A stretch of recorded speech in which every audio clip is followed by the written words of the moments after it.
Olá, seja bem-vindo ao canal Pensamento Crítico. Hoje, neste vídeo, quero refletir com você o poder da mídia na sociedade.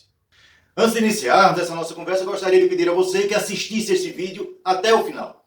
Peço também que se inscreva no canal, dê aquele joinha e compartilhe este vídeo com os seus amigos. Fazendo isso, você nos ajuda a chegar a mais pessoas. Dando continuidade à série de vídeos sobre democracia, neste 8º vídeo quero tratar sobre o papel dos grandes meios de comunicação na defesa ou no ataque à democracia brasileira.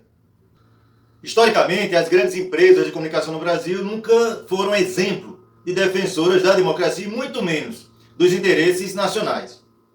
Submissa aos interesses norte-americanos e defensora de uma política neoliberal, estas empresas sempre foram porta-vozes desses interesses nos meios jornalísticos.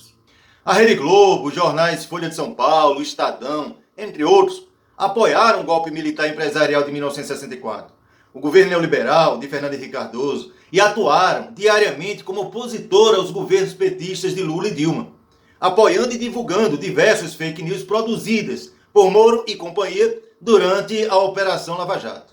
Os programas jornalísticos claramente possuem lado no debate político. Durante vários anos de Operação Lava Jato, lideranças petistas nunca foram chamadas a dar entrevistas para colocar a sua versão dos fatos, tornando a versão dos acusadores a única a que os telespectadores tinham acesso.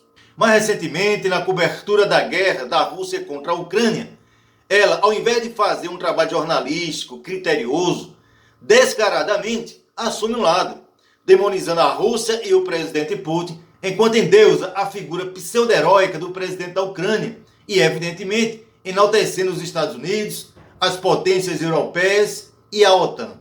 Embora, pessoalmente, eu não defenda a guerra, pois são os trabalhadores e os mais pobres que pagarão com suas vidas, é necessário entendermos os motivos que levaram a ela. E esse deveria ser o papel de uma imprensa séria e verdadeiramente independente. Escondendo o público, que dentre os motivos que levaram a esta guerra estão o não cumprimento do acordo firmado ao final da Guerra Fria entre União Soviética e Estados Unidos, de que ambos deveriam reduzir as armas nucleares, decretar o fim do Pacto de Varsóvia e da OTAN, e o compromisso dos Estados Unidos em não construir bases militares nos países que faziam parte da antiga União Soviética e que, com o seu fim, se tornaram nações independentes. Não me parece uma postura muito jornalística. A Rússia cumpriu a sua parte ao reduzir os armamentos nucleares e acabar com o Pacto de Varsóvia. Mas os Estados Unidos não apenas manteve a OTAN, como também avançou em vários países da antiga União Soviética a construção de bases militares. Países estes que fazem fronteira com a Rússia e claramente torna a proximidade uma ameaça à sua segurança. A declaração do presidente da Ucrânia de que aceitaria fazer parte da OTAN foi a gota d'água para iniciar esta guerra. Outro aspecto que a imprensa não apenas esconde, como também tenta transformar em ato heróico, é a existência de poderosos grupos de extrema-direita, neonazistas, dentro do governo ucraniano, responsável inclusive por massacres violentos dentro do país, que se estabeleceram no poder a partir do golpe de Estado ocorrido no país em 2014. Para entender melhor esse período, vale a pena assistir um documentário do cineasta norte-americano Oliver Stone, Ucrânia em Chamas, produzido em 2016. Uma das sérias consequências desta guerra é o fortalecimento de grupos neonazistas que estão se armando com armamentos mais modernos, fornecidos pelos Estados Unidos, por Israel e pelas potências europeias, e mesmo que a guerra acabasse hoje, eles já estariam fortemente armados.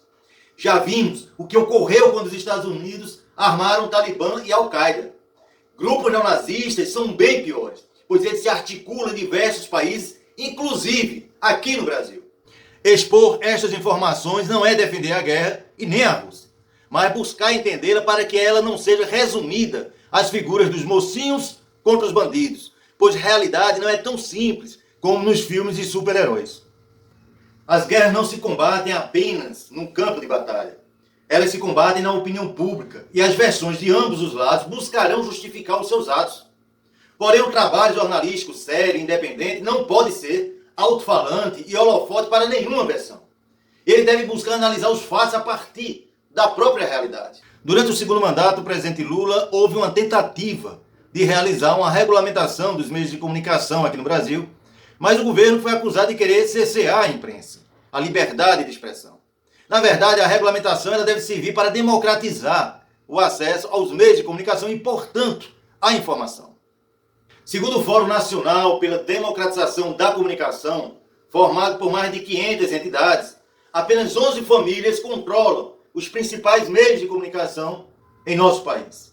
Além disso, 25% dos senadores e 10% dos deputados federais são donos de concessões de rádio e televisão.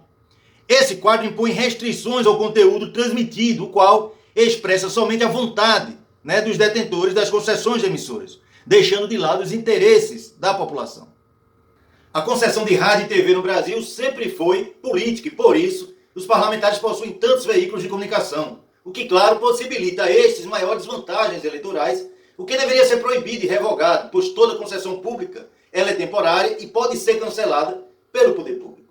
Para piorar a elitização dos meios de comunicação no Brasil, 3.700 rádios comunitárias foram fechadas e dos 20 mil pedidos de abertura de rádios comunitárias, 7.500 foram arquivadas, 3.500 negadas e apenas 3.500 foram atendidas. O restante está pendente. Segundo a Intervozes e Repórteres Sem Fronteiras, 5 famílias são proprietárias de 50% das grandes empresas de comunicação do país. Ao listar as 50 empresas com maiores índices de audiência, o Grupo Globo aparece em primeiro, com 9 empresas. Em seguida aparece a família Saad, do Grupo Bandeirantes, e a família Edir Macedo, da TV Record, com 5 empresas cada uma. Em seguida, a família Sirotsky, da RBS, com 4 veículos, e a família Frias, com 3 veículos. Se acrescentarmos mais 3 famílias, o Grupo Estado, do jornal Estado de São Paulo, o Grupo Abril, da revista Veja, e o Grupo Editorial, sempre editora do jornal O Tempo, são 8 famílias controlando 32 veículos de comunicação, ou seja, com 64% do total. É muito poder nas mãos de tão poucas famílias. Não esqueçamos que os meios de comunicação, eles são considerados o 4º poder. E às vezes, no Brasil, ele alçou a condição de primeiro poder. O acesso a opiniões diferentes sobre o mesmo fato, ela só será possível em 2 condições. Tendo um jornalismo isento, que transmita com o mesmo tempo de exibição as diversas versões dos sujeitos envolvidos nos fatos, ou se a diversidade dos veículos de comunicação for tal que eu possa escolher o veículo que eu acredite ser mais verdadeiro. Quando o Jornal Nacional passa 10 minutos exibindo a versão do acusador e dá alguns segundos para o acusado se defender, isto não é democrático e nem ético, já que para a opinião pública prevalecerá a versão do acusado. Como no Brasil, jornais de alcance nacional contam-se nos dedos e estão nas mãos das grandes corporações, a interferência desses veículos de comunicação no processo democrático brasileiro ela é enorme. Defender a regulamentação dos meios de comunicação não é censurar a imprensa. Ao contrário, é possibilitar a existência de uma diversidade maior de veículos com focos de notícias diferentes e que represente também a diversidade da sociedade brasileira. Para isso não precisamos inventar a roda. Existem diversas experiências no mundo que podem servir de aprendizado para formatarmos a nossa. Na Europa, por exemplo, alguns países legalmente separam até 40% dos veículos de comunicação como estatais. Nos Estados Unidos, todos são privados, mas existe uma legislação mais detalhada para a regulamentação destes veículos.